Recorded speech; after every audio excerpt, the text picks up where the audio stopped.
एक गांव के किनारे पर एक घना जंगल था जिसका नाम था भूतिया जंगल।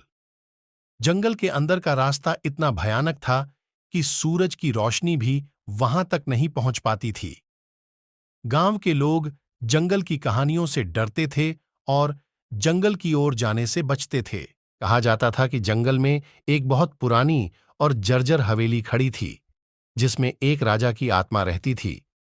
राजा अपनी मौत से कुछ ही दिन पहले आशीर्वाद प्राप्त करने के लिए उस हवेली में गया था, लेकिन वह वापस नहीं लौटा और उसकी आत्मा वहीं कैद हो गई।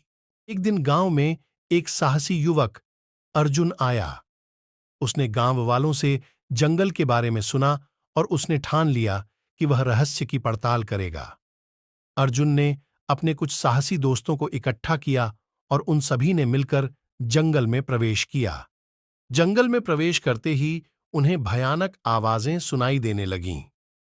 पेड़ों के पत्ते सरसराने लगे और ठंडी हवा उनके कानों में फुसफुसाने लगी। अर्जुन और उसके दोस्तों ने हिम्मत जुटाई और आगे बढ़ते रहे। रात होते होते वे हवेली तक पहुंच गए।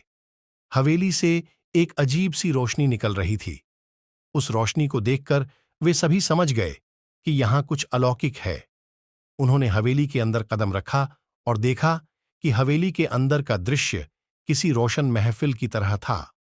राजा की आत्मा प्रकट हुई और उसने अर्जुन और उसके दोस्तों को आशीर्वाद दिया। राजा की आत्मा मुक्त हुई और जैसे ही वह ऊपर आकाश की ओर बढ़ी, पूरे जंगल में एक अजीब सी शांति छा गई। गांव वाले जब ये दृश्य देखने के लिए जंगल की ओर दौड़े तो वे हैरान रह गए। उन्होंने देखा कि जंगल का अंधेरा नर्म हो गया था और पत्तियों की सरसराहट मानो किसी सुखद संगीत में बदल गई थी। अर्जुन और उसके दोस्तों के साहस और ज्ञान के कारण जंगल अब भूतिया नहीं रहा।